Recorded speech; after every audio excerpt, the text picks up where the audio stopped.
अंबेडकर विवाद पर बवाल जारी। कांग्रेस का देश भर में प्रदर्शन। बीजेपी के सीएम अंबेडकर पर करेंगे प्रेस कॉन्फ्रेंस।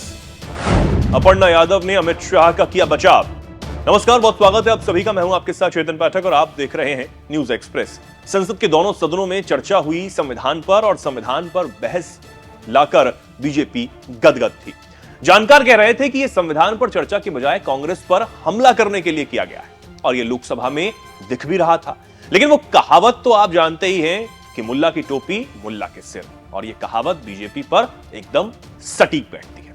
राज्यसभा में चर्चा आई तो चर्चा ठीक ठाक चल रही थी, लेकिन बीच में गड़बड़ सी हो गई और सभी विपक्षी पार्टियों के वक्ता बोलने के बाद अमित शाह बोलने के लिए उठे और क्या बोला आप एक बार फिर खुद सुन लीजिए।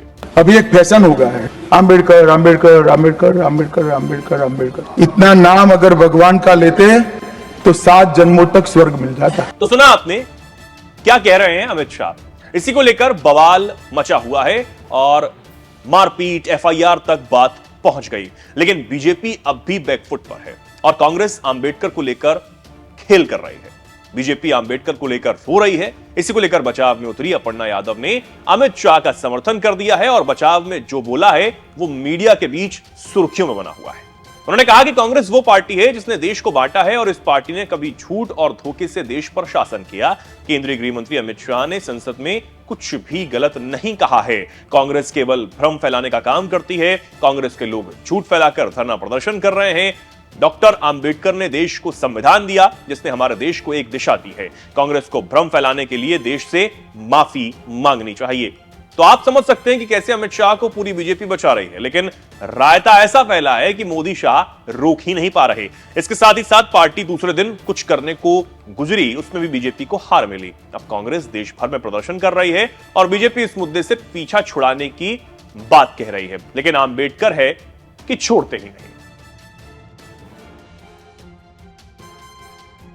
आप जानते हैं कि जब संसद के अंदर और बाहर कांग्रेस और विपक्षी पार्टियों ने धरना शुरू किया तो बीजेपी बैकफुट पर आ गई और बैकफुट से फ्रंट फुट पर खेलने के लिए बीजेपी ने प्लान बनाया और दूसरे दिन संसद के बाहर एनडीए सांसद और कांग्रेस प्लस विपक्षी सांसद आमने सामने आ गए और जो हुआ आपके सामने है। धक्का मुक्की, मारपीट और एक दूसरे के ऊपर एफआईआर दर्ज कराना, एनडीए इंडिया के नेताओं ने यह सब किया। इसके साथ ही साथ ये लड़ाई सोशल मीडिया पर भी जमकर हुई और बीजेपी के घायल सांसदों को लेकर सोशल मीडिया पर 2 तरह के नैरेटिव गढ़े जाने लगे। पहले पक्ष ने यह कहा कि बीजेपी का कहना है कि हमारे सांसदों को राहुल गांधी ने धक्का मारा और उसी की वजह से हमारे सांसद इतनी बुरी तरह घायल हो गए।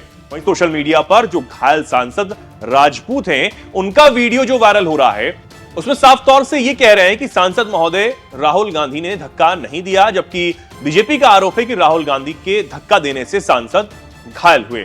कांग्रेस का आरोप है कि बीजेपी हमारे नेता को साजिशन फंसा रही है, जबकि राहुल गांधी ने धक्का दिया ही नहीं। दूसरा उदाहरण सोशल मीडिया पर यह चल रहा है कि घायल सांसद 12 बजे आईसीयू में गए, फिर मोदी से 2 बजे बात हुई, फिर 3 बजे सांसद सीरियस हो गए।